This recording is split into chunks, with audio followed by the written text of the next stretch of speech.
Hello, everyone, and welcome to a sunny, hot afternoon at the Bob Pivick Tennis Courts for CTN's live coverage of girls high school tennis. Very excited to be here. Joe Young and Howie Shapiro on the sidelines, and joined by Cardinal alum Ramil Setz. Thanks for being with us. Thanks for having me. Yeah, this is pretty exciting, Ramil, to have you on here. I guess I'm having some technical difficulties. Well, we'll get Howie's mic working eventually.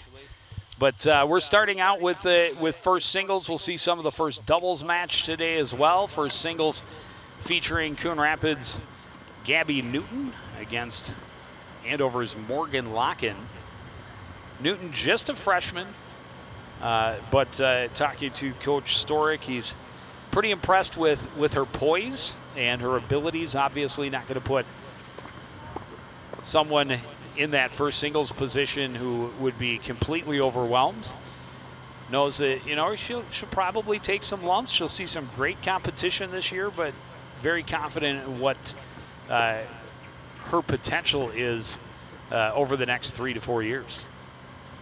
Oh, yeah, and I'm actually really excited to see her play her first match this season all summer long. She's been playing in all the summer camps, staying after for the boys group, which there's some hard hitters in there for sure. Hopefully you can hear me.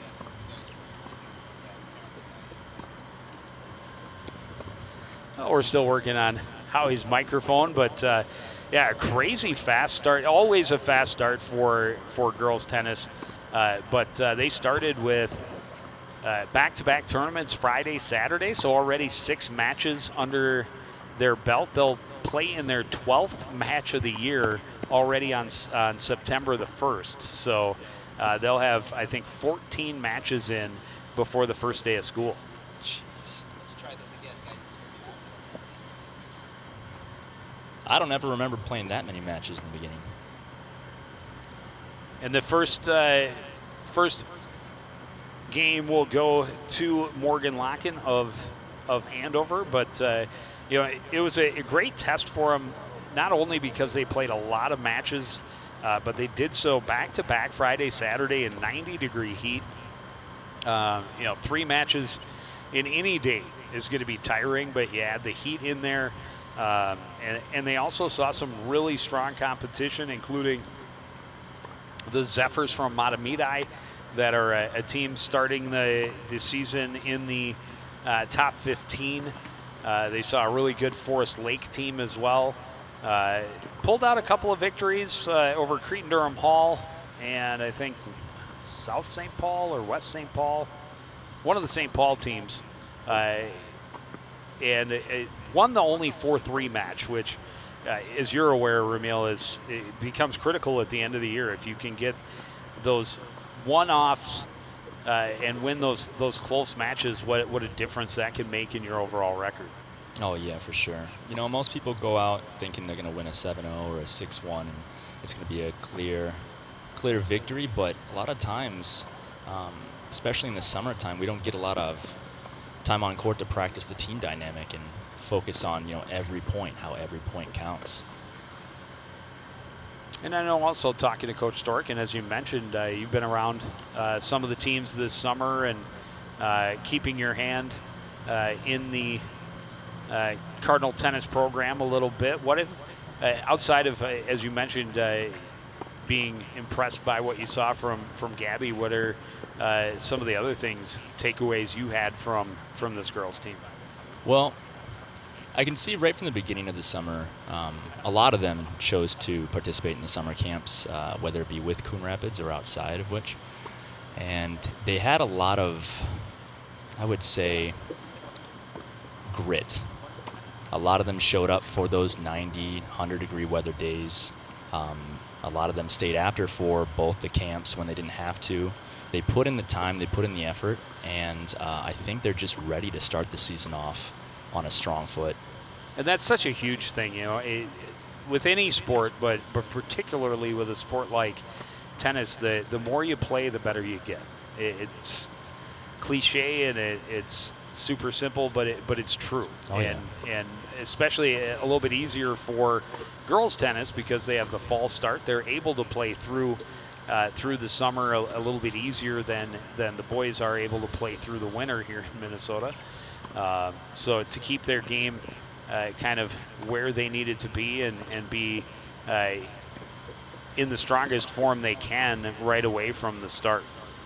Yeah, for sure. And you know what? Sometimes I feel like the girls have an advantage over the boys when it comes to not only the season but the accessibility. I mean, the boys' season finishes in the spring. They've got the whole summer to work on their game, knowing that they're going to come right into it before school even starts. So they got to hit the pavement running.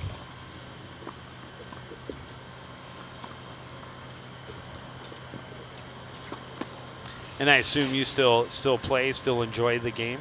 Oh yeah, very much. I can't stay away from it. I took about a 2-year hiatus just to try out some different work and to get my mind right, and ended up falling back in with it.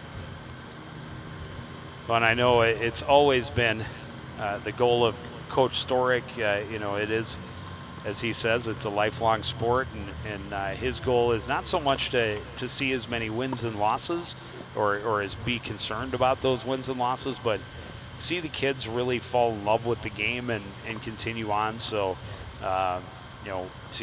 for you to still be playing, unbelievably 10 years after graduation, I was expecting when Howie asked you that question that you would say you graduated 5 years ago. But we've been at it a long time. Well, I'll take that as a compliment. I mean, I do wear it pretty well, but I will say that without Scott Storick, without the Coon Rapids team, I definitely wouldn't be here where I am. I want to say they did it right. It did take a lot of willingness from me and my peers around me to really drive through the idea that tennis is forever, and it can be. And I just hope that we can sort of extend that same philosophy to these girls time and time again. And so both singles players able to break serve.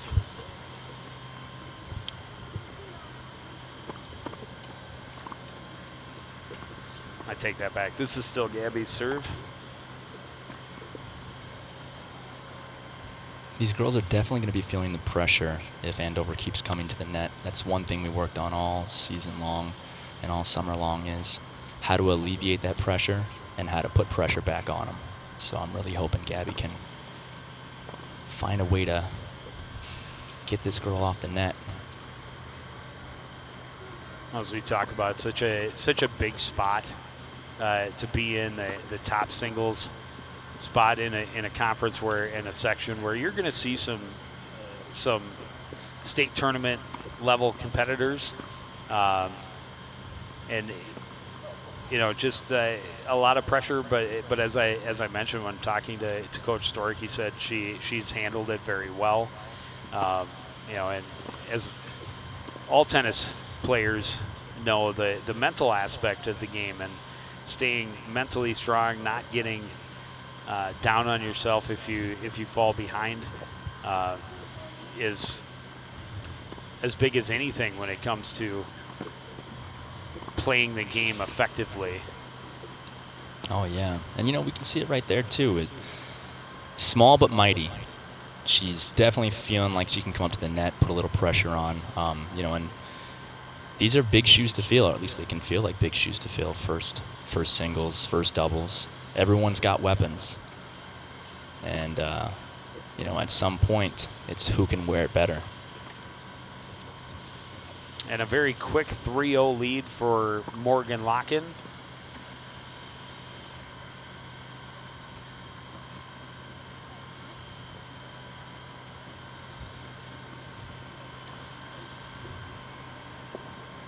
So hard to keep track of where they're at in their games and their matches without a scoreboard.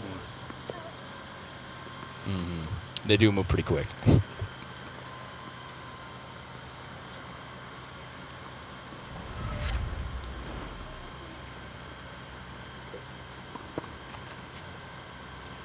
You see the shot there by Locken just a bit wide, so a love 15 score, and good position for Newton, who could really use a service break. Yeah, and it looks like that's pretty much going to be the determining factor here is those returns off of Newton. If she can get those back, start the point off, maybe try to build something from that first or second ball, she'll be in a good spot.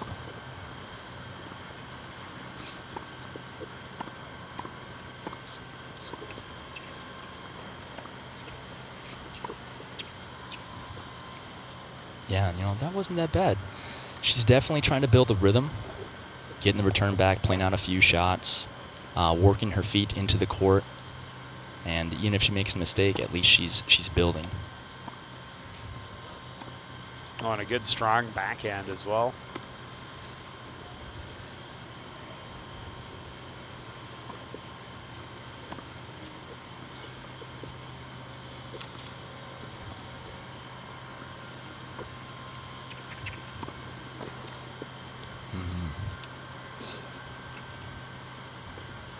So that should be a double break point if I'm not mistaken. I believe we're at 15:40.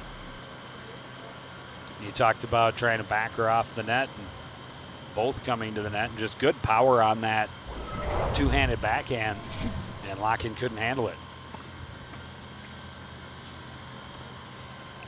Yeah, I'm not sure if Locken intended to bring her to the net on that point. Maybe it was just to get her off the baseline, make her uncomfortable, but she definitely put that opportunity out there for Newton to test, and she tested.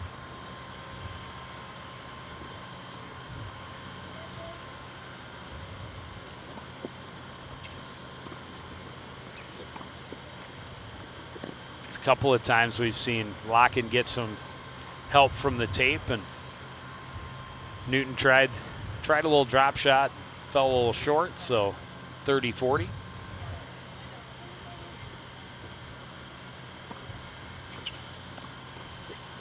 Eventually, we'll try and get Howie Shapiro back on the microphone. They're still working on the technical issues, and I don't think he minds. He's over there and enjoying the afternoon and just sitting and talking tennis with Coach Storick. VIP access.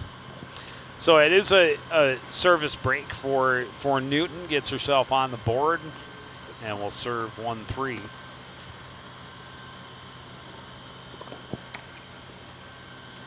Well, and what started out as a very stormy morning has turned into a beautiful afternoon.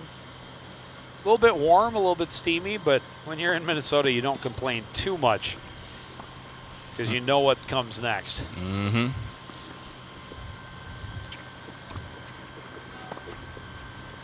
Wow, nice pass. Found the way down the line. Locken gets herself up early in this fifth game, set 1.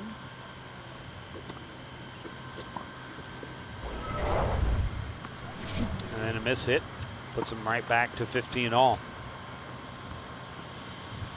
Oh, it was long.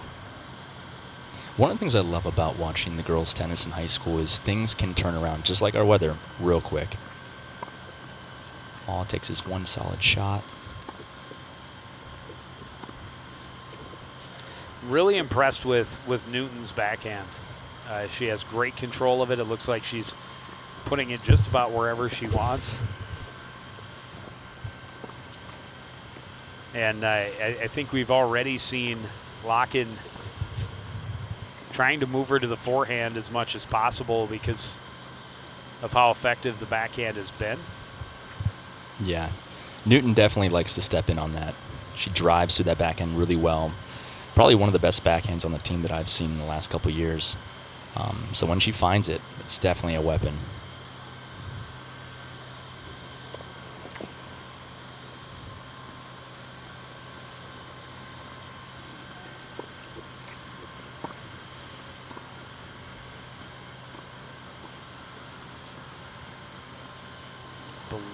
That makes it 30-40. I guess I've got to pay attention to the score a little better myself. I may have missed the point.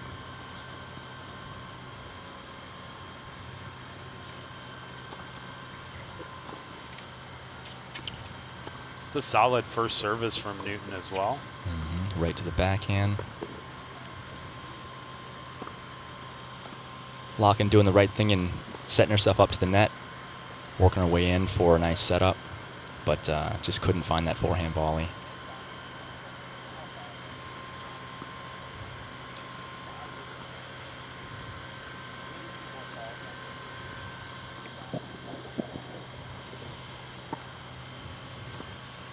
So I may have been a point or two behind if that's end of game. And I believe that makes it 3-2. So back-to-back wins for Newton gets her right back into this first set. There's that quick turnaround. Shapiro, are you live? Nope. Good try, though.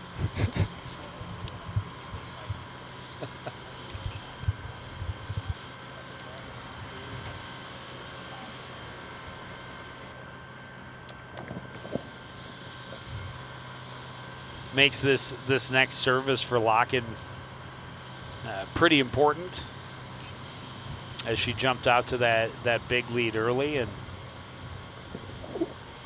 has now seen it go right back in momentum-wise in Newton's favor. It looks like we've got a good feel so far of what these girls are capable of doing. You know, they see an opportunity on a short ball, they come in, they put a little pressure on the net, trying to pass each other, so they definitely know how to alleviate that pressure. And I wonder how much advice, how much insight the coaches were able to give each of them on the changeover there.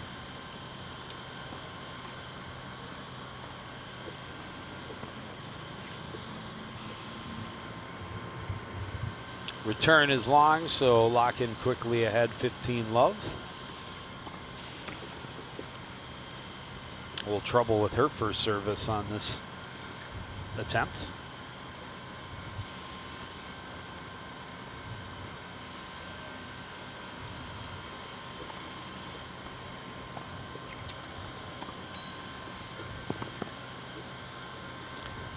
And that's something we haven't seen either of them really get a lot of, is getting the opponent to move a lot back and forth, but Locken able to do so on that point and get herself ahead 30-love.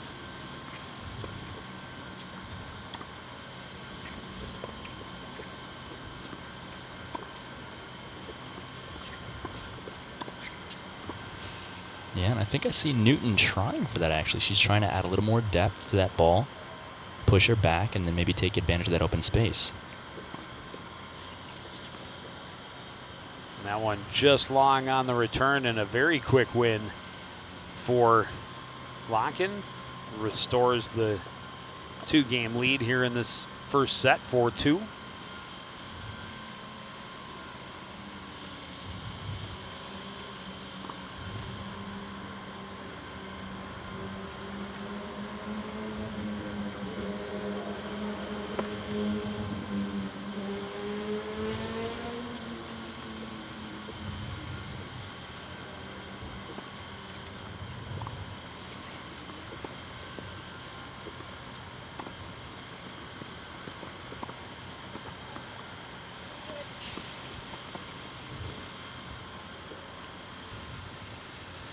Played a little wide. Locken trying to put the pressure on and get that right back to a 3-game lead.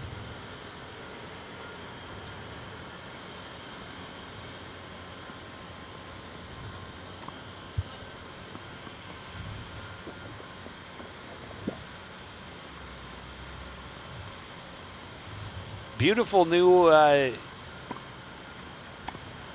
or I should say resurfaced courts here at the Bob Pivot Courts. A lot of changes, a lot of upgrades here at the Cardinal Complex. Got the turf on the field behind us, and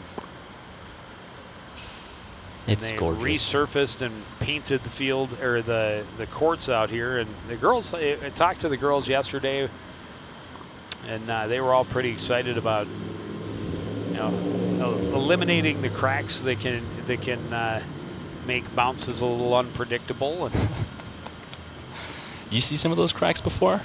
I think they're about as wide as an arm. I guess I never paid that close attention, but they were noticeable. It definitely made games fun. I'll give it that, if there's any silver lining to that. Well, one of the things we've always talked about too is because there's no wind break on the courts here, wind on a windy day, it can definitely have an effect. Oh, yeah. And somehow I think that makes these girls even more well-equipped to handle unforeseen circumstances, different scenarios. They got to play in all the elements.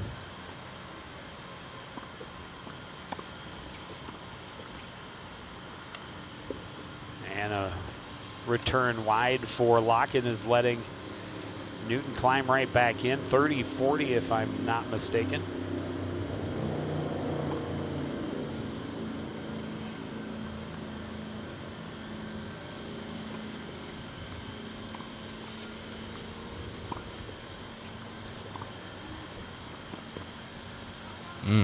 Almost.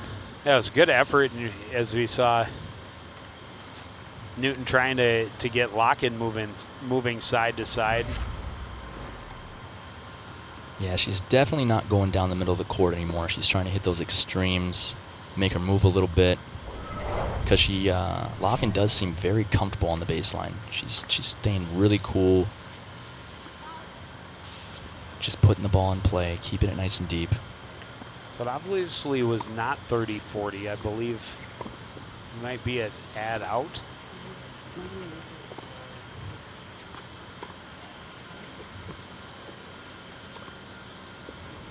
Which would put us back to deuce with the long shot from Locken.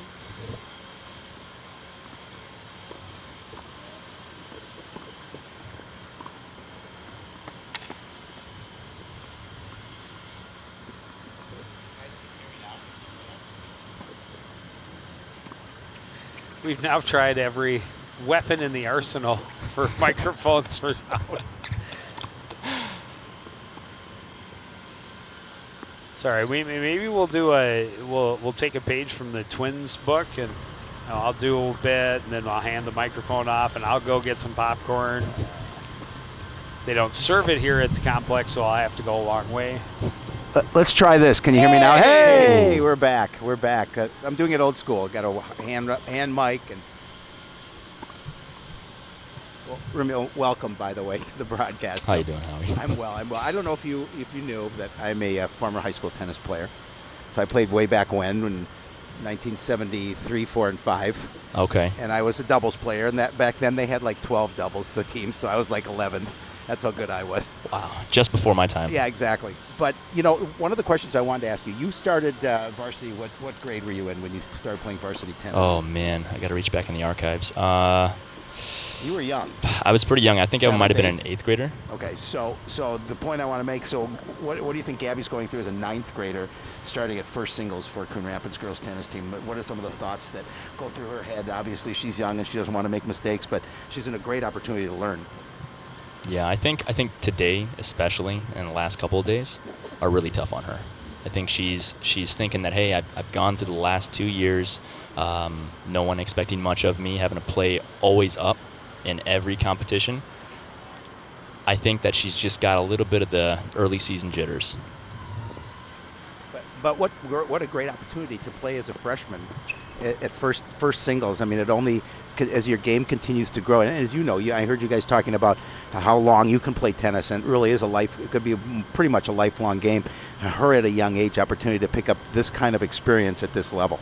Oh yeah, I think she, most players when they're this young having to play up and get this experience, they just get a different perspective on the game and a different level of insight into who they are as people and as athletes. I think it's just a great opportunity for growth in so many different areas other than just the sport itself. Would agree with that. And, talk about young players. We saw in the spring Sam Murillo for the boys tennis team after missing his whole freshman year. He had played a little bit as an 8th grader, missed his whole freshman year, and as a sophomore last year, was outstanding and posted a winning record at the first singles position. And just further proof of what a great anchor you can get when you have talent like that at the top, starting from a young age. Boy, really impressed by Gabby's backhand. Mm-hmm. Unfortunately, just missed there that play at the net. But yeah, her backhand is her strokes are very nice. Oh yeah. Yes, we have talked about that to a great extent. It's even for me, who really doesn't know that much at all, but pretty easy to see that is a strength of her game. Where normally most high school players, the backhand's the weak spot, she does a really good job of complementing that weapon with her knowledge of the court, her position. As we're seeing today, she's really trying to take advantage of her weapon and move in with it. And she's able to get that ball so deep.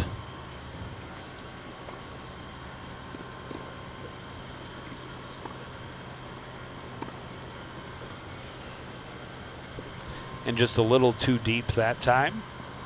Yeah, starting as an 8th grader, Ramil, where do you think, what year were you in when it all started to fall into place for you and say, you know what, I'm a pretty good tennis player, and if I continue to grow my game, I will be a good tennis player? What year for you in high school was that, if you recall?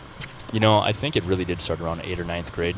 Probably 9th grade when I finally got into the high school and I had a better idea of where I stood in the hierarchy of the team.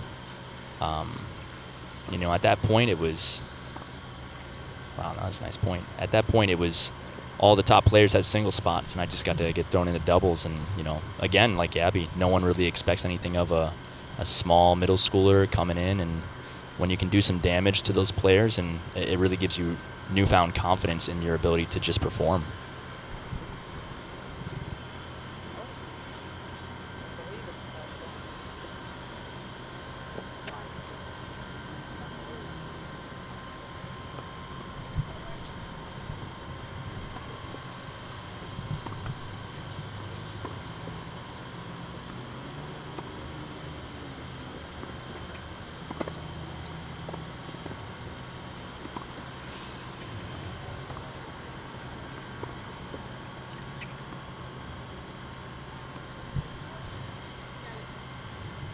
And nice ground strokes from both players, really, and Gabby doing a nice job of just staying with it, winning that point.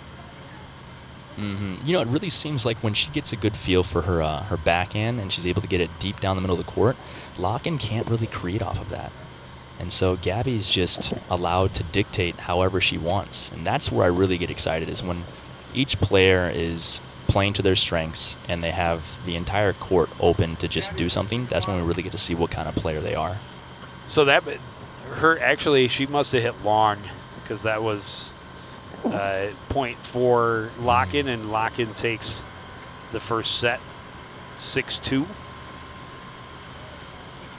Well, now you have your first set of high school tennis under your belt. So, these are the kind of things. It's a good opportunity for Coach Stork to go and talk to Abby and tell her a little about what he sees in her game and how she can continue to improve. Oh, yeah. Those were huge, especially at her age. Just remembering back, anytime I had a chance to talk to the coach, especially when I was down a set, I really needed that fresh pair of eyes to tell me, hey, get out of my head. Here's what's actually happening on the court, and let's see if we can find some common ground between what you want to do and how we can do it.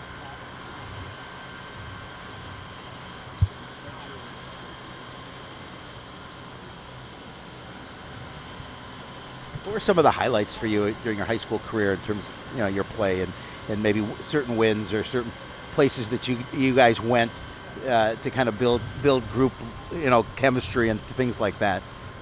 Well, one year, I think it was it was during our spring. It probably was my 10th grade in high school. We went down to Florida and we had this really bizarre camp. This coach came out. He's probably working with a club, so at that point I really didn't know much about tennis. And he introduced us to a visualization drill where we had to play with no balls, no rackets to begin with, and we just had to imagine the point happening between us and our teammates. Interesting. It was really awkward, really uncomfortable, but after the first couple minutes, it really helped us to construct points in our head. As we have now moved over to first doubles, we have Kelsey Goldman and Emily Nicholas, two of the Cardinal captains, taking on Andover's Addie Farber and Jordan Abayed.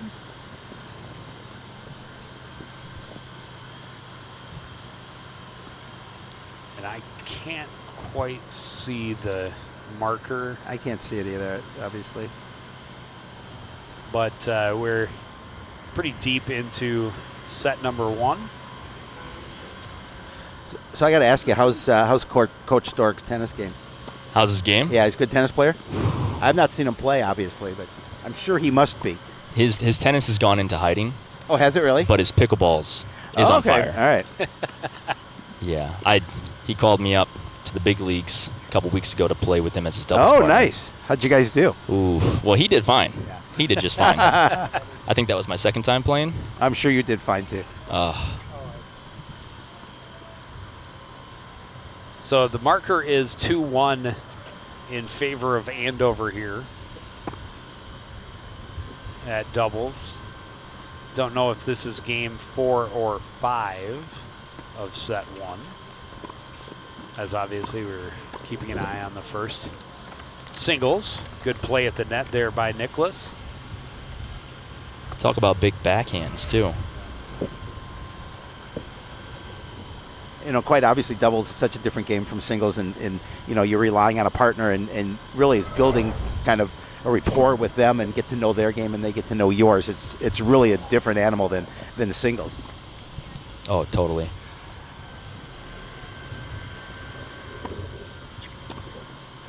I mean, because you do have to have a lot of trust in your doubles partner. I mean, you hit your doubles partner in the back with a serve just one time, and there goes the trust. I've done that. I've been there. The true test of friendship. Exactly. Well, the 4 Cardinal captains this year are their top 2 doubles teams. And that includes the second doubles team is 2 girls who had played volleyball. This is like one of my favorite stories of the year. They had played volleyball last year when volleyball was initially moved to the spring. They decided they'd come out and play tennis because, you know, just to keep themselves busy. Then volleyball got moved back to the fall, and they were able to play both. But as they both came into their senior year, they had to make a choice: softball or volleyball or tennis, and both chose tennis. And I asked them why, and they said just the atmosphere from, you know, Coach Storick, the way he really supports all of the athletes and just all of the teammates, how welcoming they were, and what they got from being a part of the team. Not so much about this one sport versus the other, but about the atmosphere in the tennis courts, and that says a lot about, you know, about what kind of leadership that Coach Storick brings, and also what you know, what kind of team this is. And I would assume it's very similar. You'd get similar kind of feedback from the boys team as well. Yeah, it's definitely got a lot of character. It's always had character, you know. Really good kids in the program, and good role models. I don't think I ever felt like the vibe was off. Well, and you look back at what Coach Stork learned from Coach Pivick, and you know, and just a great role model there. And then he comes in and develops a phenomenal program here at Coon Rapids as well. So. Oh yeah. It's a 3-2 lead, by the way, Joe. I don't know if you saw that for Coon Rapids. I did see that. I was waiting for you to finish your point, and then I would make that point, but you beat me to it. Because we share a brain most of the time. Yeah, most of the time you have it, though. Yeah. That's I'm older than you, so I first dibs. Yep. That seems fair.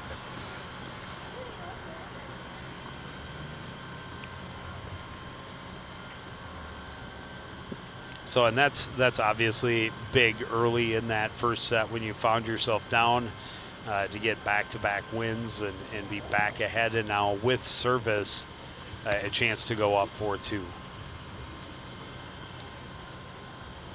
Yeah, sometimes it feels like in doubles, the points matter even more.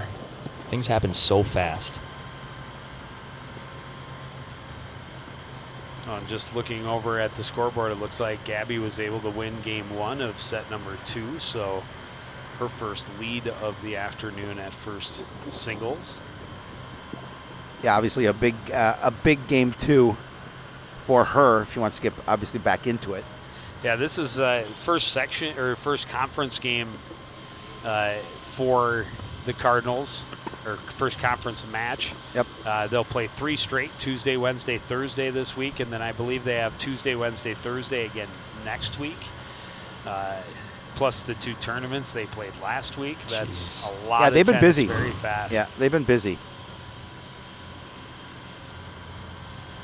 And I'm sure the girls were hoping with the rain this morning that maybe it would have stayed cool today, after they had to endure the long days playing tournaments in really hot conditions on Friday, Saturday. That'd be too easy. Yeah. But, the girls also talked about that, what, that really taught them about themselves, their ability to persevere and push through even though they were tired. Able to get a couple of wins against still strong opponents, and able to even though they lost 7-0 to both Matamidi and Forest Lake, they felt they won some points and they took positives away from those losses. And talking to them all, they also said it's always good to see how we stack up against those really good teams, because we know that if we see them later in the year, which those are not, Forest Lake I think is a section team, but if we see them later, we kind of know where we started, and hopefully if we see them again, we can at least do better, if not pull off a big upset. Yeah, I feel like it's a great way to frame it, actually. Get in the pressure cooker early on, set the ceiling, maybe break through some. Well, I think the more action you have early in the season, the better it is. Obviously, Coach Stork gets to see what he has. I mean, you can only do so much during practice, but wait until you get an opportunity to play against live competition, and it's a great opportunity for him to see just what kind of makeup there is on this team. I know had the serve for Andover. Is another win for Coon Rapids, so they are now up 4-2 here in this first set. And that, with the relatively inexperienced lineup that they have for the Cardinals, they're really going to lean on their doubles as their strength, and know that if they can win at least 2 of 3, then they can split. If they can split the singles, they can come out with a win. Obviously, they would love to start the conference schedule with a win here over Andover. You talk about lineups and chemistry. I mean, getting some good matches in early, I feel like Coach Stork is going to have a better sense of who to pair up with who, and which ones complement each other better. Well, he's always done a nice job with that. I mean, as throughout the years, especially as he's done a nice job adjusting throughout the year in terms of different kind of combinations and lineups until he feels he's found the right combination. That was a really strong net play there by Addie Farber, but finally they got her to hit into the net. Yeah, that's that classic short to short, long to long game. Make him feel the pressure.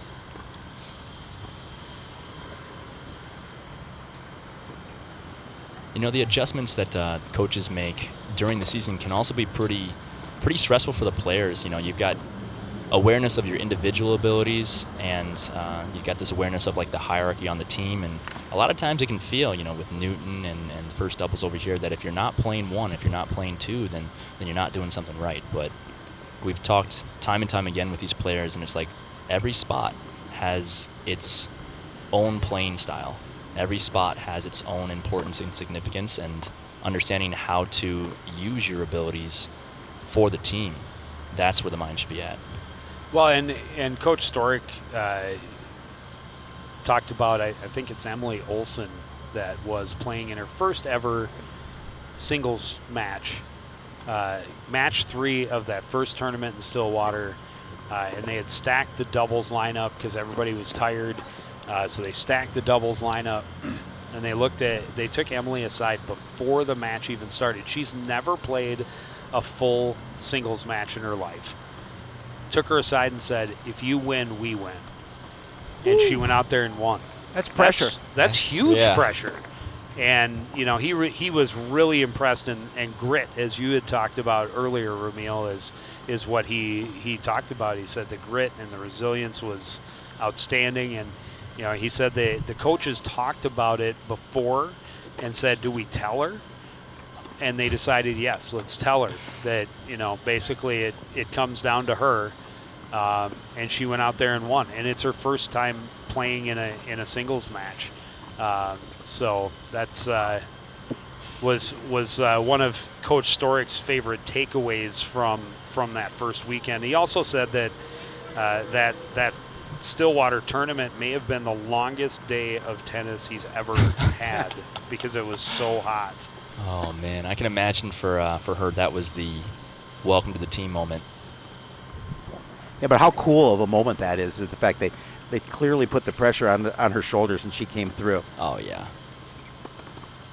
I wouldn't have it any other way. Right. Well, there are a lot of times where a match may come down to your third singles or your fourth doubles, and so everybody has to play their top game because you never know when the match is on the line and it comes your number's called. So it was Grace Graham that Oh. it was Grace Graham that had that did that. I just wanted to make sure. I pulled up the email. It was Grace Graham. She won in straight sets. And to have this knowledge about our outcome is amazing. This shows what grit, perseverance, and determination is. Oh yeah. All in capital letters: grit, perseverance, and determination. So I know it was intense. Yeah, that's emphasizing the point. So, and it was St. Paul Harding. I couldn't remember which St. Paul team it was, but it was St. Paul Harding. Helps if I review my notes before I open my mouth, but that just wouldn't. Why be would me. you do that? That just It wouldn't be you.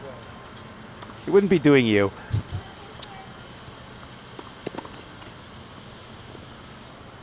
And through that, I've lost have no idea where we're at in this game. But Well, Abayed is still serving, so it is still 4-2 Coon Rapids, I believe. I do have to say the amount of serves and returns that have gotten into play to start off the point is pretty impressive so far with this doubles. A lot of balls going to the returner, a lot of returns going cross court.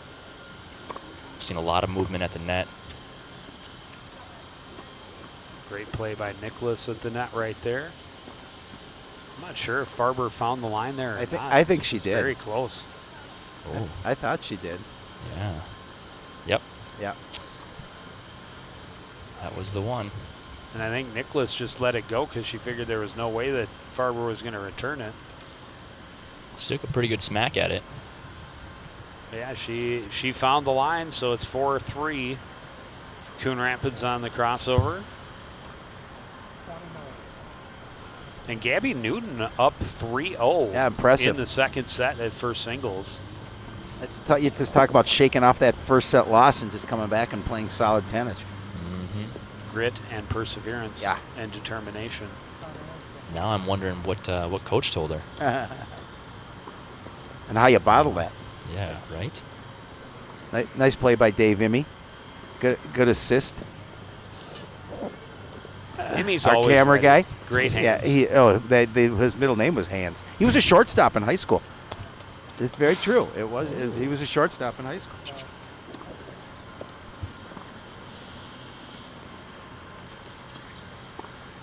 I was short in high school. But Yeah. And you never stopped. Almost never. People often told me to, but I rarely stopped.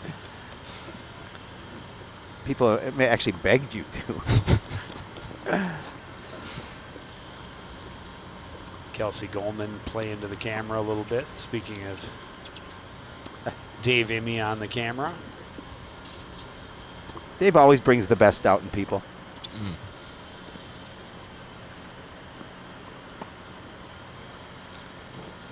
Taking a look over quick at Newton and Locken on that first singles court. And right back to see if Coon Rapids on this crossover can try and close out the match from this side of the net. Oh, nice out wide serve. On a second, no doubt. Right. Yeah, we always talk about how important second services are, and a lot of players there's a big difference between their first and their second serve. And if you have a good second serve, you really, you can really win a lot of matches, because you may miss on that big first service, but if you have a solid second serve and you can get it in the majority of the time, that's more than a lot of people can do.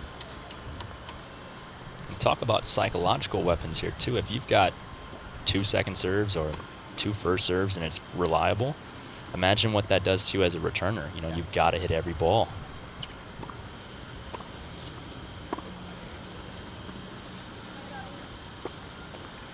Hung that one up, and Abby had said thank you. Really no chance on that.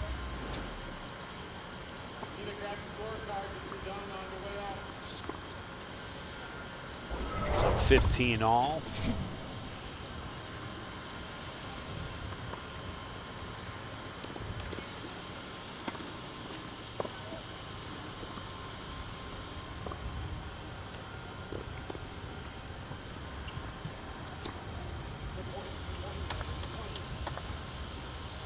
What I find interesting about this service game is she's been going to the returner's forehand almost every single time. And usually you want to find that backhand or jam them up the middle into the body. So I wonder if they're seeing some weakness here. Good net play there from Nicholas.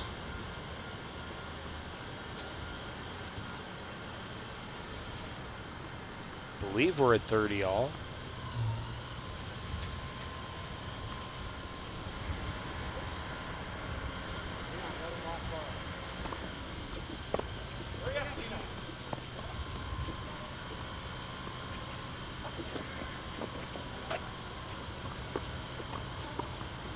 Wow. Oh, nice net play there. Yeah, she's looked very strong at the net these last couple of points. Now, were you a player that a lot of people don't do this, but announce the serve on every time you serve? Yeah. Yeah, I mean, we always did, but there's a lot of players who do not. I was really bad with names. I was really bad with remembering the score. It's a you have and I have. Wait a minute. Yeah, it wasn't them, it was me. I prefer those who really shout out the score. Well, that's what we used to always do. I believe this is 40-30, and I believe that's game Coon Rapids. And it is. You are correct. Nice for service once. For once. So 5-3 and an opportunity if they can break service.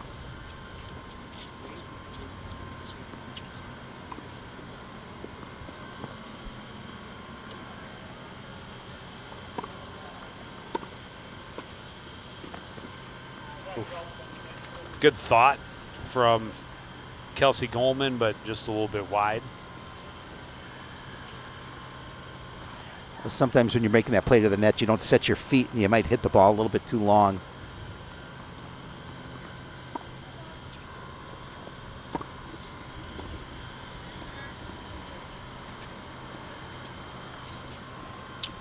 And so now on Farber's service, an early 30-love lead for Andover, trying to stay alive in this first set.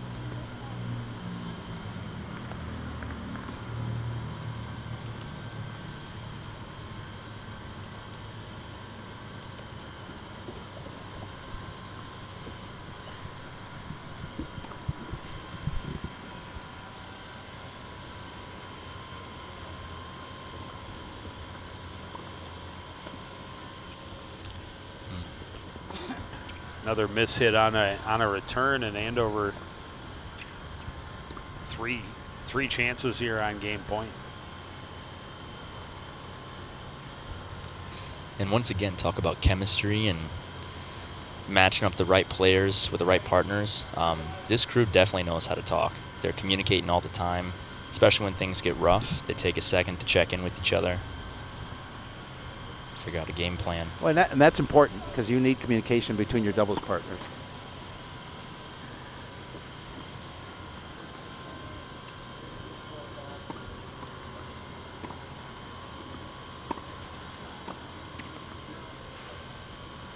Good play down the middle there from Nicholas. Or no, missed long.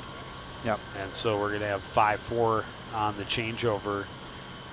I always find it interesting as you watch the girls take the spare ball and tuck it up inside their shorts on the. It seems to me that would be incredibly uncomfortable and annoying. But I would think they would just wear shorts that have pockets, use the pockets, having the ball ready. I would think that would be really annoying. I'm not sure where that came from, Yeah. but I definitely tried it. And I guess the compression shorts for the guys are a little bit different than the girls. I would imagine. Yeah. So how, being an old man of 28, how do you find the tennis scene around the cities for guys your age? I mean, are there leagues and things that you join, you can participate? I know you mentioned you play at least 3 times a week or 3-4 times a week. I've been very fortunate to have quite a few people in my network, especially from college, stick around the cities. But yeah, they've got the United States Tennis Association, the nonprofit that governs most of the tennis in the tri-state area. They've got adult leagues. There's now UTR, which is just another way to get involved with events around the cities. And then they've got plenty of apps that you could search around, and it's basically like matchmaking where you get online, you say who's available, and you meet up at a park and you start playing. Nice. Back-to-back double faults for Nicholas to start.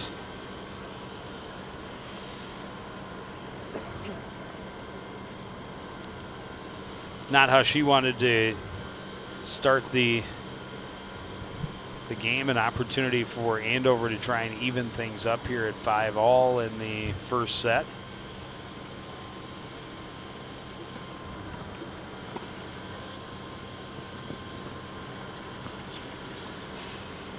Hit long and quickly, it's love 40. I feel like that's one of the most underrated returns in high school, is just the easy chip, cross court, draw them in. And as long as your partner's up there doing their job, they're putting pressure on with their presence, and it forces that player to sometimes just pop it up, as we saw, and head on out.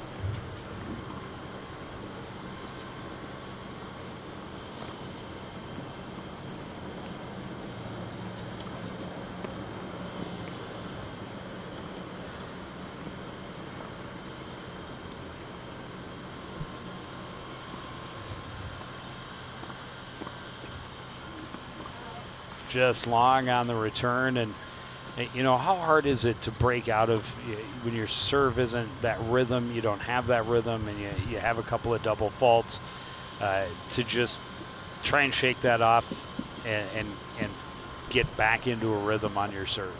Nerve-wracking. Absolutely nerve-wracking. Well, it's such a mental game, and it can really get into your head, and then you start believing, gee, I can't get my first service, and I can't get my first service, and now I got to make my second service perfect, and all of a sudden you're double faulting. Yeah, be a slippery slope for sure. We saw a little miscommunication on the Andover side, and Coon Rapids back in this at 30-40.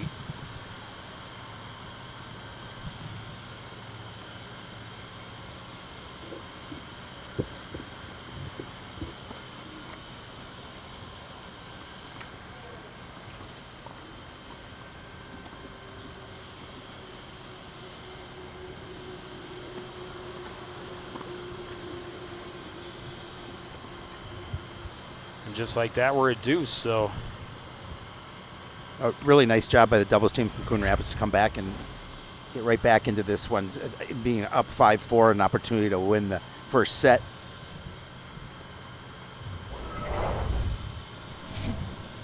Well, and an opportunity, I think, for Nicholas to just breathe and, you know, a little bit easier to shake those off when you're not trailing.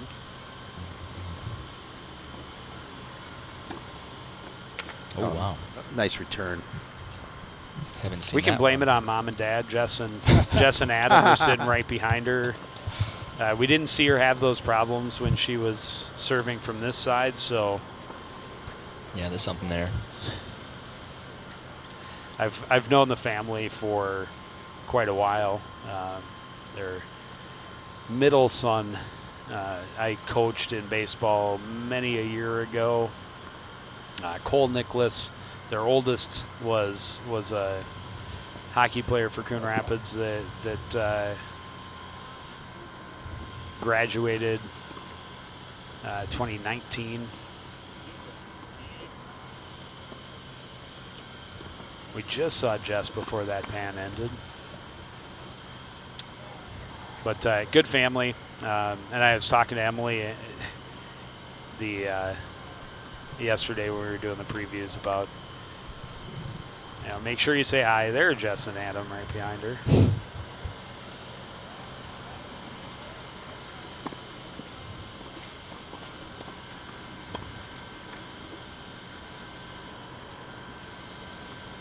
Kicked it back into gear. And I believe we're back to deuce. I think we're on add in. Add in. Add in. So it could be set point.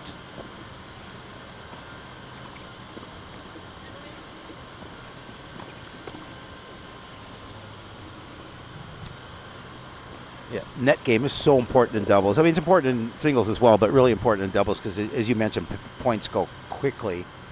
And you saw there just a nice play at the net to win the point for Andover. Card's not able to return it. It seems like the last 3 games, each of these players is aware of how crucial every point is, and there's this fight for the middle of the court. And I think everyone's doing a really good job of stepping in. Yeah, there it Great is right there play again. at the net by Kelsey Goldman. We'll put it back to add in.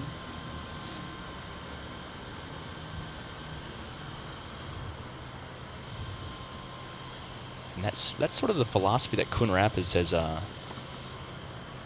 gotten behind ever since I was here. I don't know if it was the same when you were here, Howie, but you know, whoever gets to the net first usually wins. Oh, I definitely did not play here. Oh no! Did it exist? Oh, no, it did exist. Oh, no, Yeah, no, it it did exist. 61, I suppose. I know. Yeah. You're not quite that. No, I graduated in '75, but I went to Minneapolis West. I played Which does not which exist. does not exist any longer. Oh. Minneapolis West. When did West? '82 when they took it down. Is that what it went? Yeah.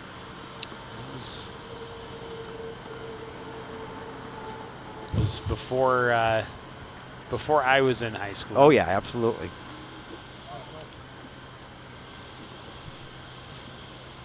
And Southwest was my alma mater was the beneficiary of that closing because we got our only NHLer thanks to West not being there.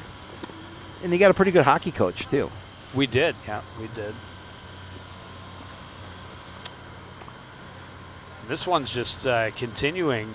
This is after, you know, Coon Rapids had fallen behind due to the double faults, had fallen behind Love 40, and now we're at our fourth deuce. So definitely not giving up on the match. And wow, that one hit way too hard for Farber. And that's the game. And that will be Match first set for Coon Rapids 6-3 or 6-4. Oh, they really fought for that one. Yeah, they did a nice job of coming back and you know, as Joe mentioned, especially falling down Love 40. Yep, and fortunately Emily able to get her first service a little bit straightened out and able to get that in a little more consistently.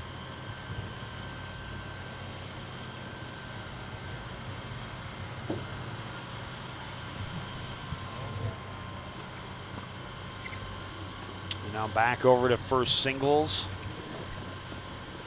Newton had taken a 3-0 lead in this second set after dropping the first one 6-2. But Locken has battled back, and I think we may actually be at 3-3 right now. There's definitely been a lot of movement over Not here. sure.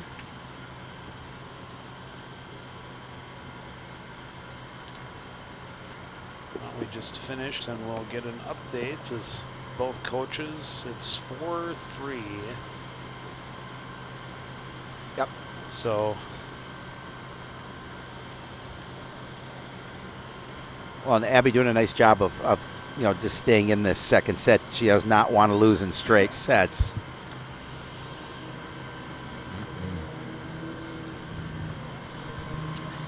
And I don't know how the rest of the matches have gone. We've got a couple that have already wrapped up. Yeah.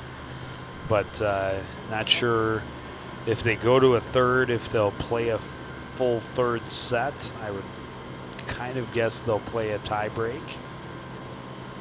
Well, this is historic for you and I, Joe. This is the first broadcast of our 25th season, starting our 25th year. Isn't that crazy? That is true. First one, and you're a part of it, Ramil, so that's I good am. too. I'm so happy. We like that. It's an honor. It's an honor to have you. A silver anniversary Yep. year. I expect Oh, I got the you a gift silver- already. I got you. Got matching bands.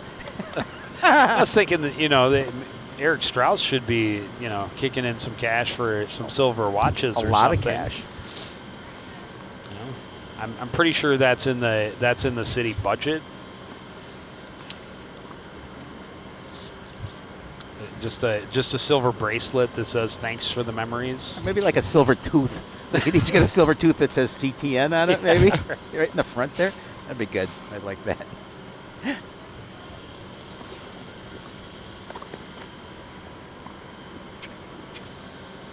So this is a big game right here for Gabby Newton. Try and maintain that lead. That one hit wide by Locken. And if she can get this break here, really put the pressure on at 5-3.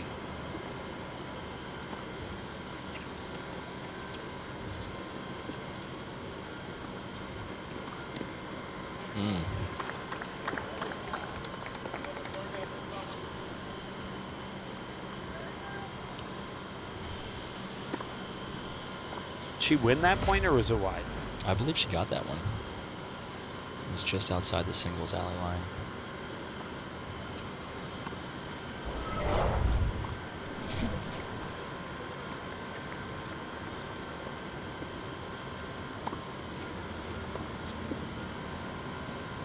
It's a good drop shot from Locken. Well, and it just seems like Gabby's confidence is better than it was in that first set. You can see her strokes getting a little more confident and just doing a nicer job of approaching the net. So I like to see that, because sometimes when you drop that first set, it's tough, and she jumped out to that lead, which makes me think that she has a lot of belief in her game. And Yeah, it's definitely easy to tighten up after trailing that much in the first, but she's definitely loosened up. Strokes look a bit more full. She's hitting her spots. One of the common things with the younger athletes over the years, anytime they have to participate or play or do whatever in front of Joe, they're a little bit nervous. So they always want to be on top of their game, because it's like Joe Young's in the building. Yeah, that's it. It is. Oh, I've heard that over and over again.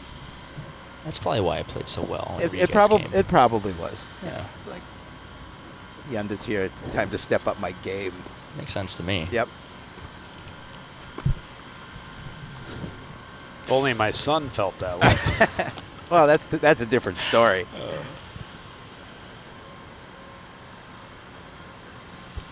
That's why I was so quick to blame Jess and Adam for Emily's struggles, because my kid would have.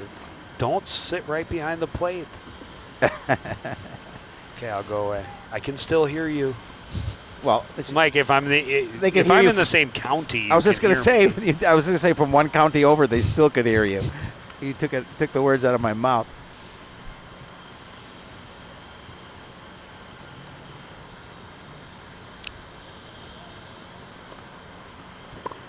It's a great service. Yeah, wow. Now, we were goofing off and I missed the last point. Did Gabby win that? Get that service break? So it's 4-4? Yeah. That was a great service to start, though.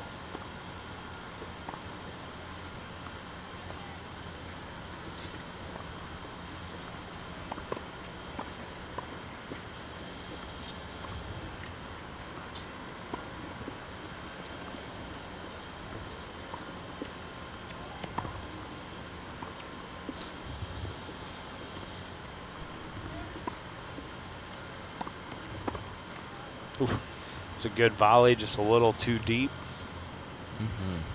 Logan doing a really good job of dictating these points.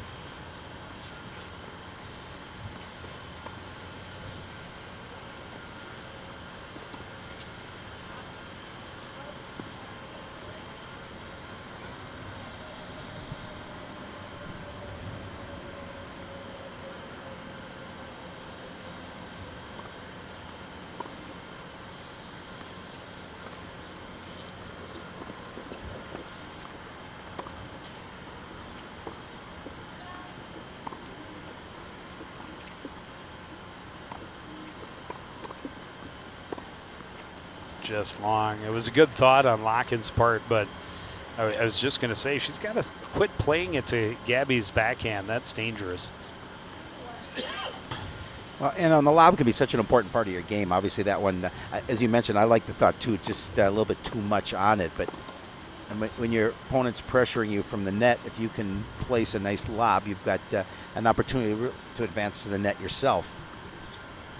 Yeah, first service was, oh, it wasn't. Okay. Thought maybe that first service was long, but the long return makes it 30-all. Ooh, great pass Pretty. down the line.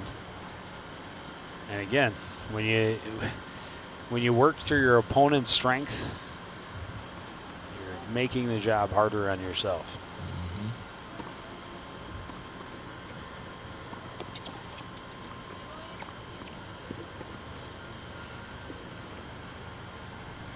And clearly, Gabby does a nice job, especially when, you know, even if she weren't a freshman, but more impressive because she is so young. Her footwork and how she sets up for the hits, her body control is really strong. Definitely looks far more comfortable and more dangerous on the backhand, but Tough time for a double fault there. yeah, should make it add out.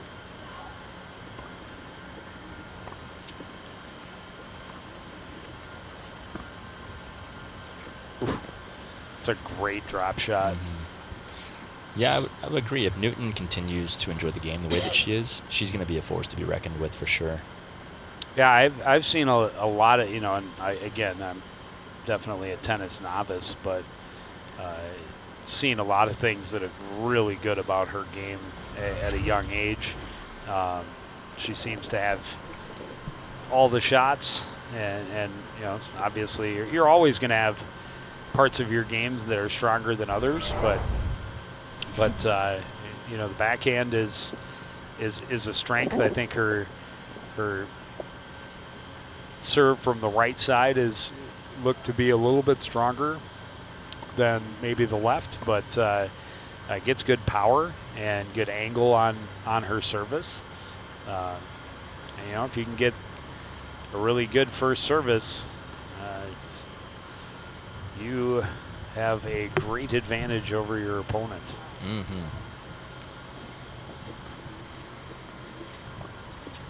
Now with Locken now in the driver's seat, that was a big win for her to go up 5-4 and break service. Especially after starting this set down 0-3.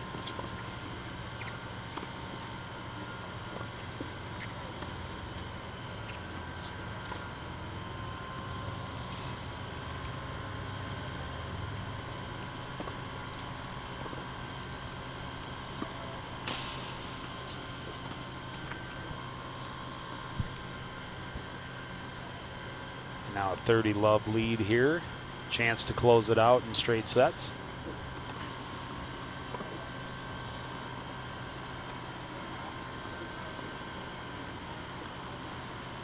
Ramil, what goes through your head when you're down like this in the situation where you need this game in order to keep this set alive? What are you thinking as your this game unfolds, these points unfold?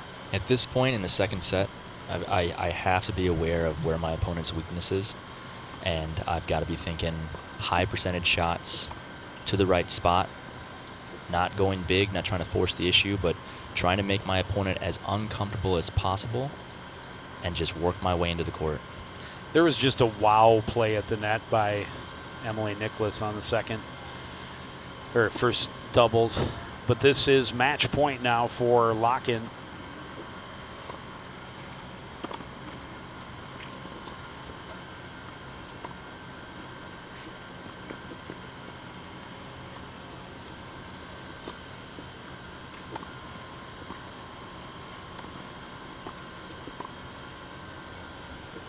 Great job playing at the net by Gabby Newton. That may be the best net play we've seen from her in this match. I'm not sure that if Locken didn't play that point wouldn't have gone out. Right. Still match point at 40-30. At this point for Locken, it's probably play every ball, make her play. Yeah, absolutely. Pressure's on her. Yep.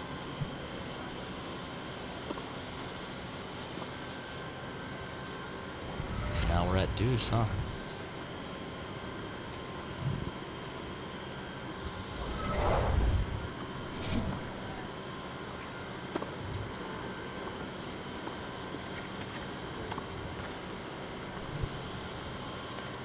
I like the thought from Locken, but she's going to try and force her to go to that far corner, but played it into the net.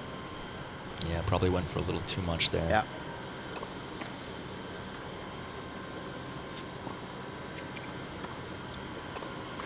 Chance for Newton to break and get it back to even 5-all in the second set, and she does. And that's huge. Pretty impressive since she was down 40-15.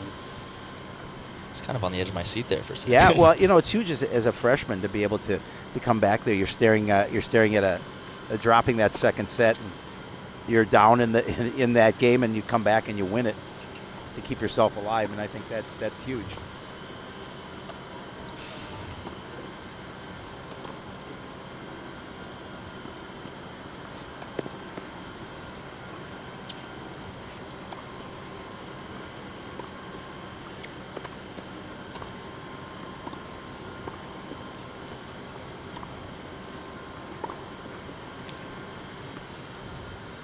And as you said earlier, Howie, I think that's right. Gabby has looked more comfortable in the second set. She's moving confidently, and perhaps part of that is that she was able to get ahead early as we were focused on the doubles match. But whatever the case is, she's shown a lot of grit and determination and perseverance. Well, it's all about confidence. I mean, if you're confident in your game, you're going to go a long way. And we talked about it, Ramil. We touched on the fact that this game is so mental that if you start getting down on yourself, your game is going to go down quickly. Oh, yeah. And sometimes it can be, I love asking the players when they're down or when they're feeling stressed, what's going through your head. And the most common thing I hear is, I can't keep the ball in. And I'm like, all right, well, what should we try to do? How are we going to think through this? And they're like, well, just keep the ball in. I'm like, no. Like, focus on what you're confident in. And for a lot of players like Gabby, it's her athleticism. It's her speed, her legs get to every ball. It was a great play to the back corner that Locken was hoping would go out and did not. So 15-30.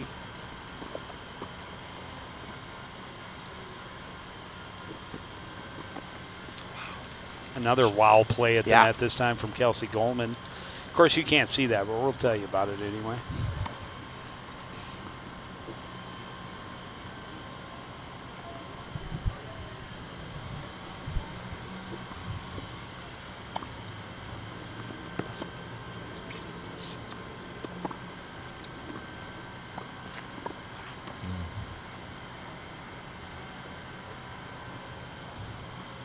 That's 15-40. So a couple opportunities here for Morgan Locken to break service and get herself back in the driver's seat at 6-5 in set number 2.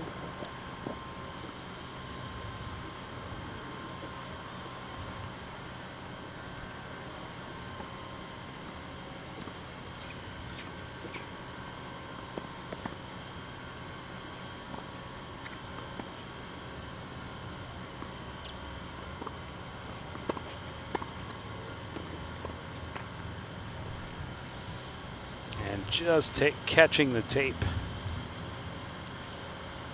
is Gabby Newton, and I couldn't have been right because she's still serving. You couldn't have been more wrong. I probably could have been more wrong, Yeah. but I certainly could have been more right.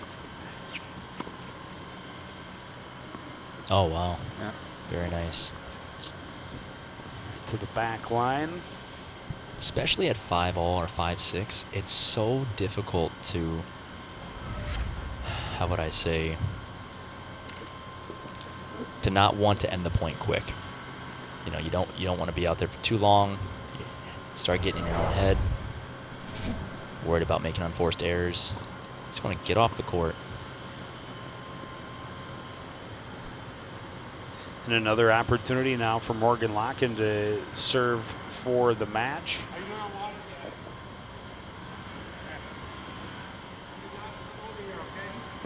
Yeah, big game here for Gabby. She's trailing 6-5, and again, you know, losing that first set relatively handily, doing a nice job here in set number 2. And you know, we talked about it, just a freshman. It's in her one of her first few varsity starts. Well, and I think, you know, even if she loses this next game, you know, a lot of positives to take away, Yeah. especially from this second set. She has really made the more experienced Andover player feel the pressure. You know, able to get out early on to that 3-0 lead, and then able to battle back from some big deficits to force this one to a point where Locken has to win 7 in order to win the set. Yeah, it can be so easy to take away the negatives from this, but there's so much that she's proven to herself and to her teammates. Well, and I have seen a lot to like from her game. I'm very impressed, and you can see why Coach Storick has the confidence to put her in at that top singles spot. Yeah, and that's pressure on a young player too, and being the first singles player on your varsity squad just as a freshman. I mean, you have things to prove to yourself, but you also have things to prove to your teammates.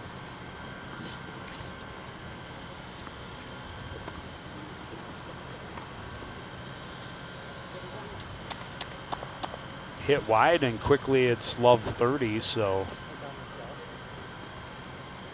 continues to put pressure on, and again, a lot of it is just, as you talked about, Ramil, just stay patient, play the game in front of you rather than trying to force things.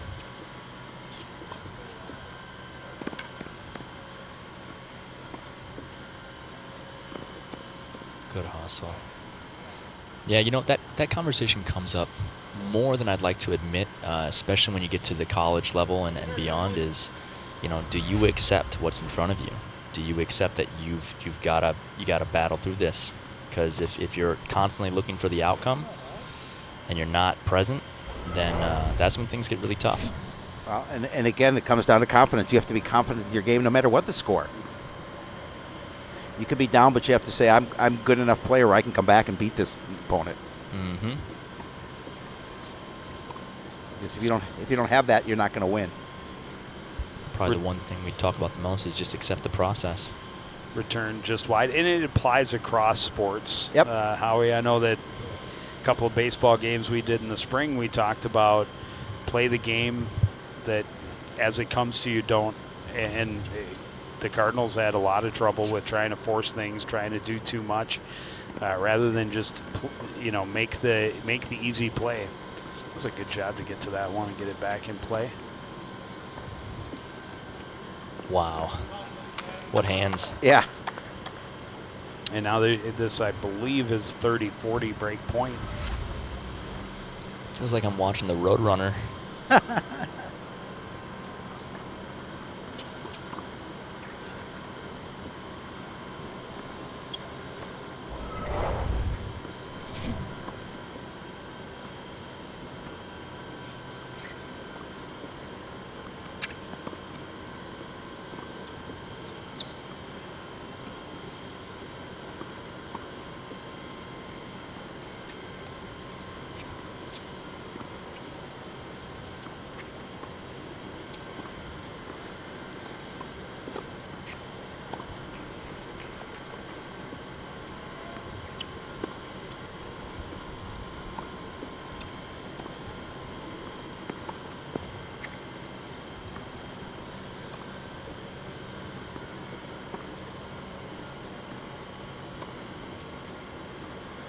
Good volley. Oh, great volley. Tough angle, a little too much power on that backhand, looking for the winner to the back corner. She might have hit her knee or Twisted an ankle, maybe. I don't know. She's definitely trying to stretch something out. hope it's nothing too serious. But I mean, I can't help but smile whenever I see the cadence change in the points when things start to slow down. You can really get a sense of where the players' minds are at.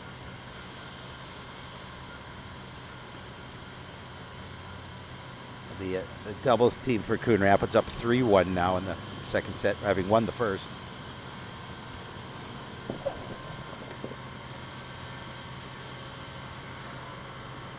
And she's working that right ankle a little bit, and certainly hope she's okay.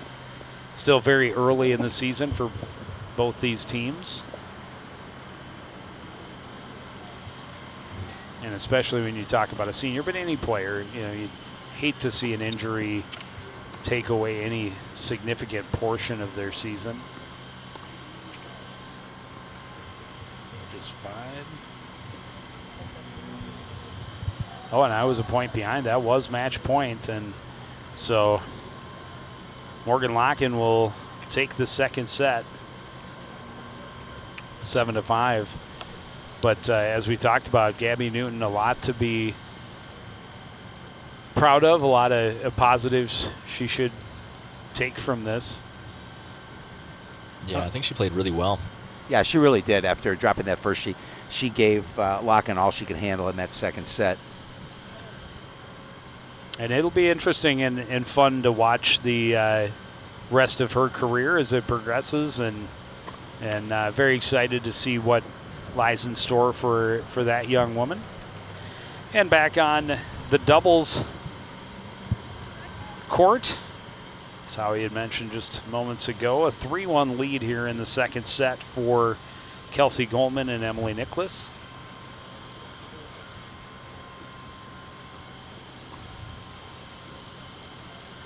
And a double fault for the Andover team to start this fourth game.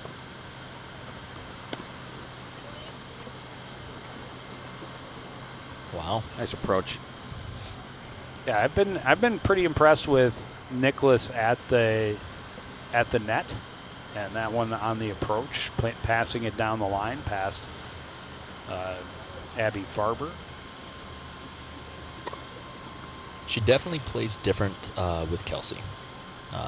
I see her true colors, so to speak, come out when they play together. Very comfortable.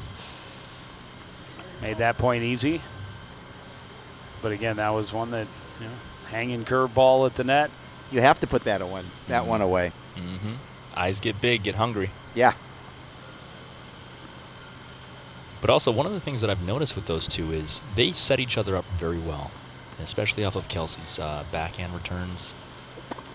The servers just really can't do much off of that first return ball. And Emily's right there to pick it up. Tough double fault for Abayed, and Coon Rapids will take a 4-1 lead on the changeover.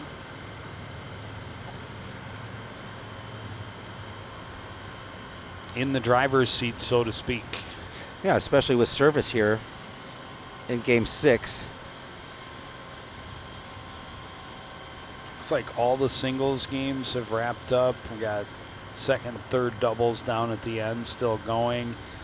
Looks like Coon Rapids has a 5-0 lead in the second doubles court and a 5-4 lead in the third doubles court.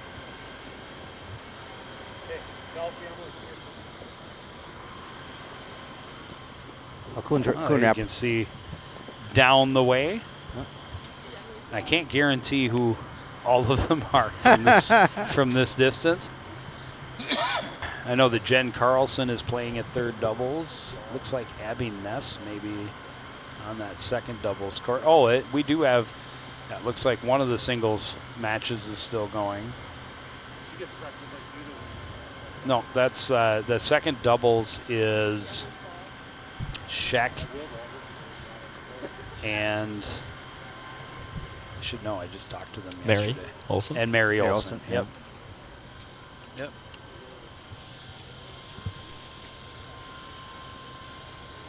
Oh, another famous alum. It's alumni day here at the Pivot Courts. Libby Storick. Yeah, love it.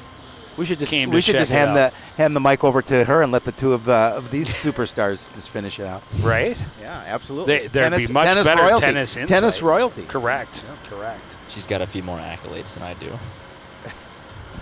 Well, both state tournament participants, correct? Oh, yeah. Yeah, she did actually get a chance to play college tennis. Nice.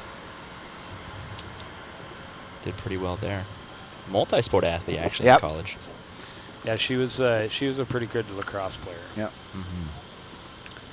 That was kind of in the heyday of girls lacrosse at Coon Rapids. They're struggling to get that program back to where it was. Oh, Wow. Beautiful another shot. again. You know the efficiency with which Nicholas plays at the net, the anticipation, and I'm assuming she's a pretty good in math class. Yeah. And especially Figuring out geometry. angles. Yeah.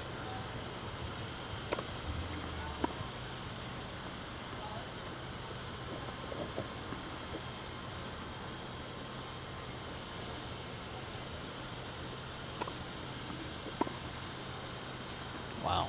It's a nice serve. For a second, especially. Mm-hmm.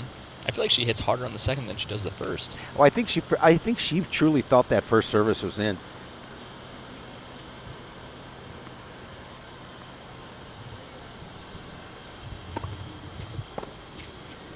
That one was just long as well.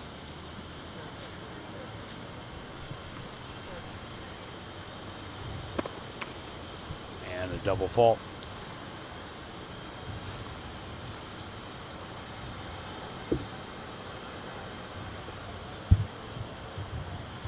Not quite sure where we're at in score.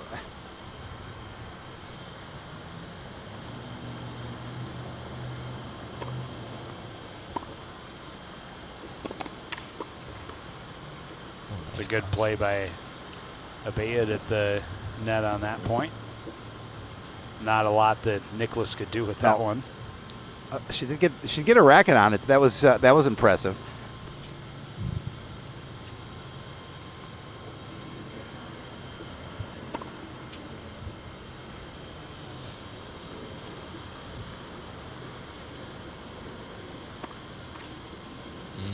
Another double fault from this side.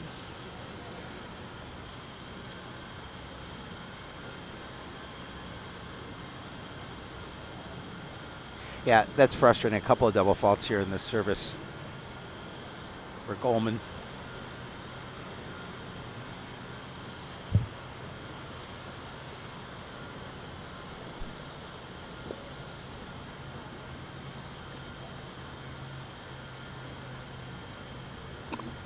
Looks like we're at 30, 40. That's what I got when I tried to read her lips as well. So that would put us at deuce.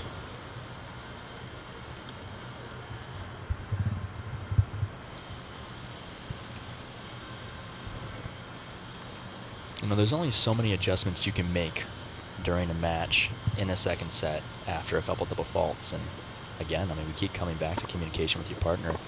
If your partner knows you pretty well, wow, nice. If they know you pretty well, they can probably help you out in a jam. True. That was a good recovery at the net for Addie Farber.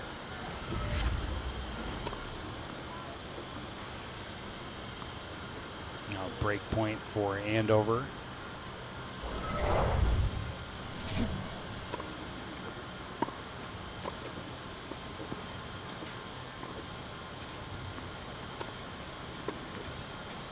Solid net play. And the Huskies needed it. They did. They need that win, and trying to bounce back from a 6-4 loss. Another look at it. Good play on the backhand at the net. No chance for either Cardinal to get to it. And now 4-2. Favored Coon Rapids as Addie Farber serves. Not as long.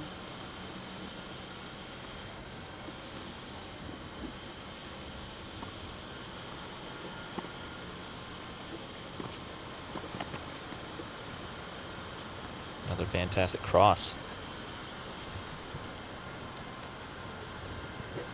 And it comes down to good solid play at the net. I guess there's another example of that short return cross court, leaving the opponents to just do nothing but hit up on the ball.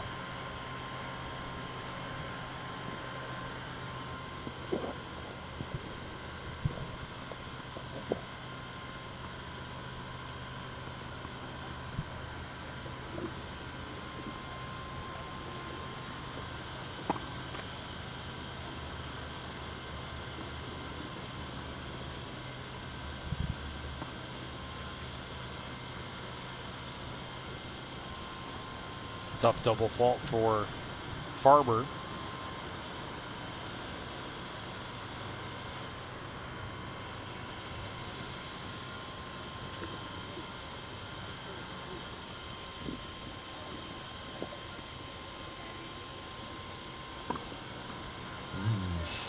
Comes back with the ace after the double fault. That's how you bounce back. It's a spicy serve. Again, that gives you your service game confidence. That may be the first ace that we've seen on, I think you're right. in either of the matches.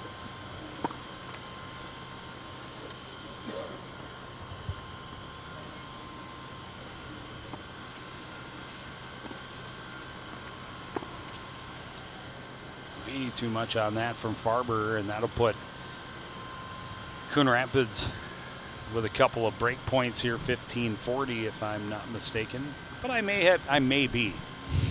You have a 50-50 chance. There's a high likelihood that you're wrong. That I'm wrong. But I'm relatively somewhat not very confident that it is that is game. It's in the ballpark. That is game.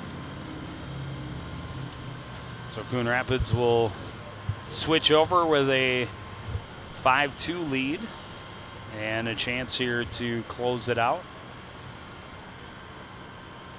See if Nicholas fares a little better serving in front of mom and dad this time around.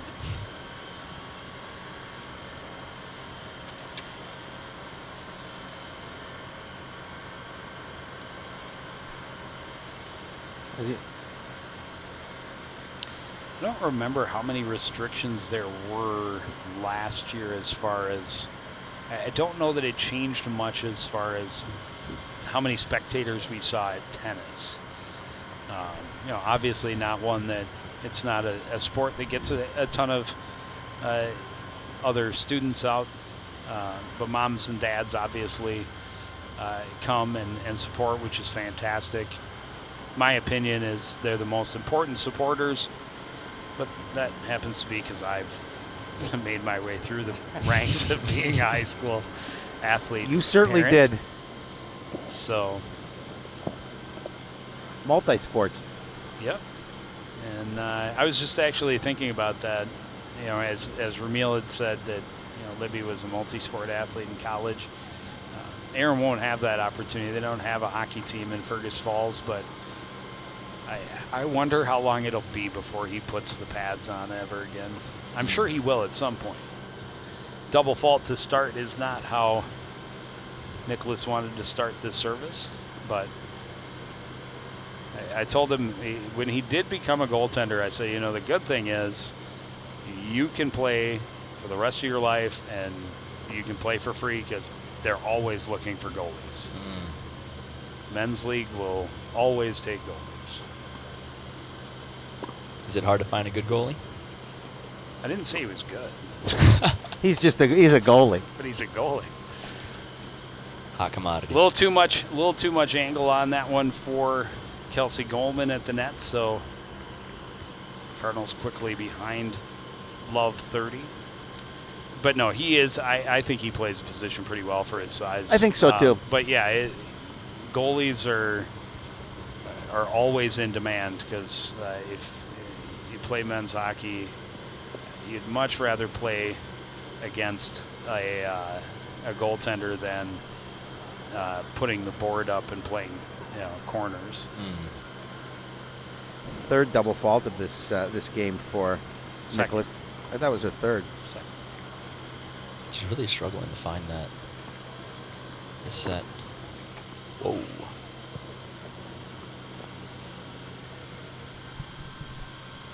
Wonder if she's a softball player because she put some power on the ball. Right. That swing looks very familiar.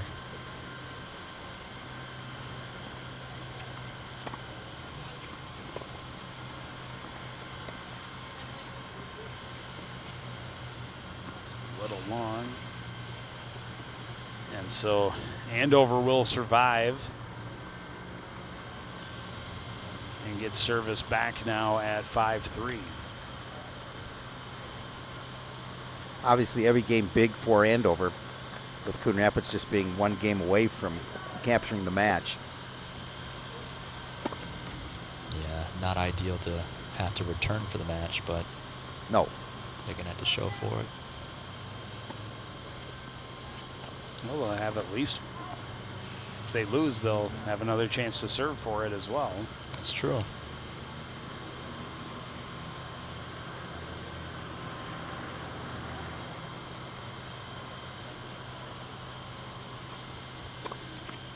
But they'd like to close it out sooner rather than later.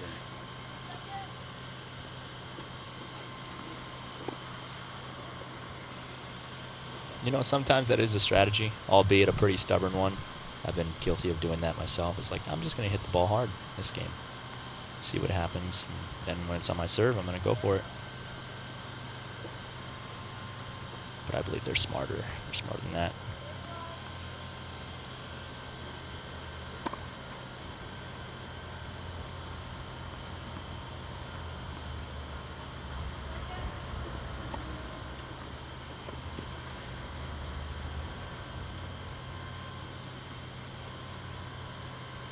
Just a mishit by Nicholas there.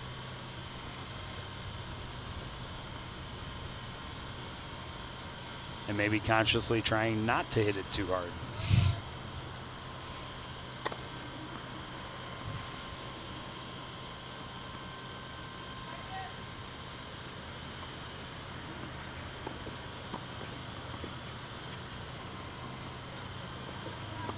Good play by Goldman, both chances on that point.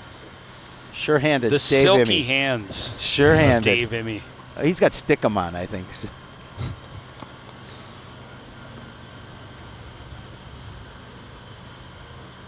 Still a couple of game points for Andover here to try and get it back to 5-4.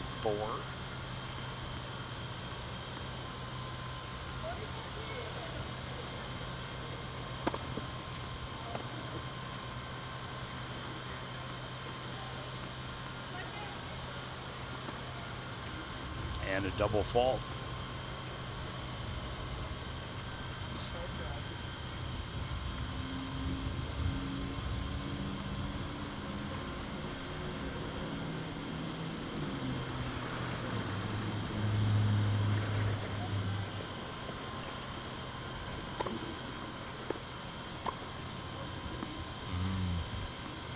And after having a 40 love lead, now it's to deuce.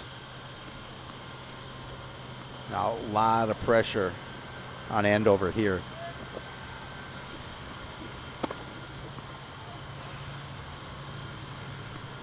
She's got wicked speed on that first serve. If she can find the right spot, and another tough double fault, and puts them in a position where it's match point for the Cardinals.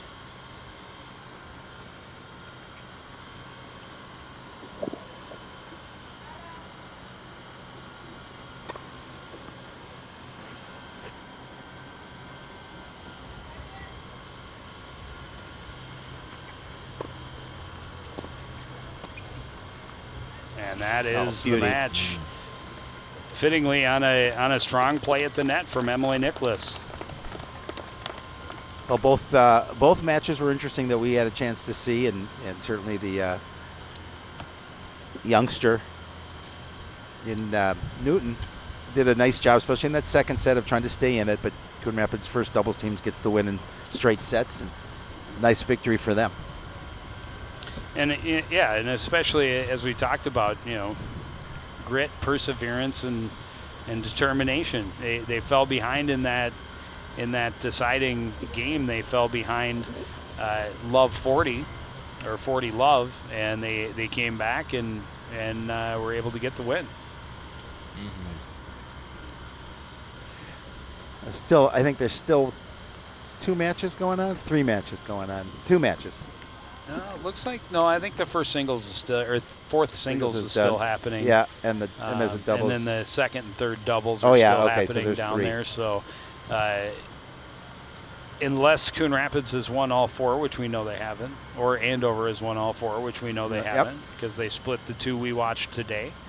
The team match is still up in the air, but it turned out to be a great day for tennis. I'm pretty impressed with what we saw from both the top doubles team and certainly from freshman Gabby Newton.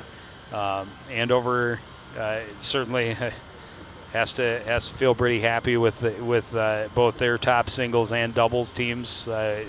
All 6 athletes that we watched today showed some very great things, and still early in the season, so a lot of positives to take away.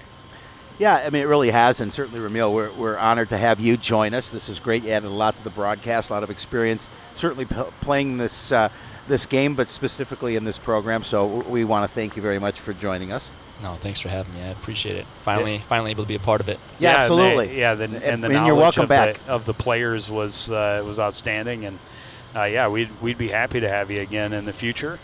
But we have in our future, unfortunately, we don't get to call the football season opener up in Brainerd. Brainerd has a deal with a streaming service, so they would not allow us to broadcast the season opener. But we will get to them when they open on the new turf. The first opponent on the new turf here at the Cardinal Stadium is the St. Francis Saints on Thursday, September 2nd. Before then, we've got the boys and girls soccer season opener against Centennial on Thursday at 5 and 7.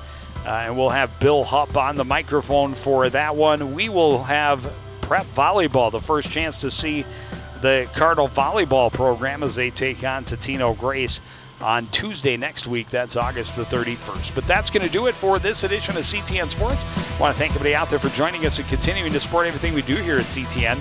For the entire crew, including Howie Shapiro, I'm Joe Young, saying goodnight.